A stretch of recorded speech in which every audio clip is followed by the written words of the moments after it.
Македонските параолимписки спортисти од меѓународниот натпревар во играта бочија од Полска се вратија со освоен сребрен медал во конкуренција од 16 држави и во посебни категории на попреченост на лицата. Нашиот тим на некој начин ја представуваше Република Македонија и се состоеше од 9 луѓе, од кои 4 од нив беа атлети, односно спортисти кои беа пријавени за надпреварување и придружници, односно асистенти, и тројца од нас беа тренери кои што се сертифицирани, односно имаме сертификати и имаме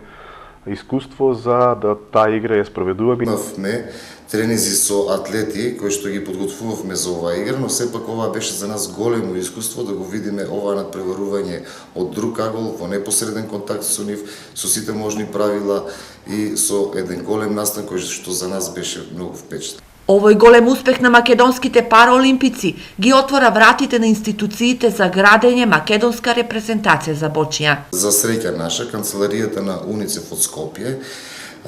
ни излезе во пресретна работа да изработиме заеднички проект, каде што веќе е финализиран договорот со нив,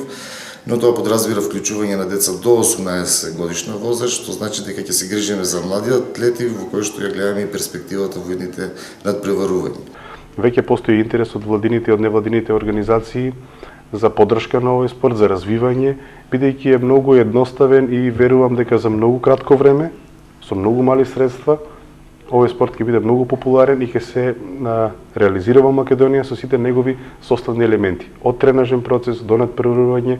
и еден ден, дај Боже, да бидеме и организатори или домаќини на некоја поголема првенство. Играта бочија започна да ја освојува Македонија од пред 2 месеци од Делчево, кога беше и официјално презентирана. Таа обединува повеќе од 50 држави од светот, а постои веќе 20 години и на лицата со попреченост им отвора нови врати и квалитет на животот, реализирајќи го мотото на играта „И јас можам“.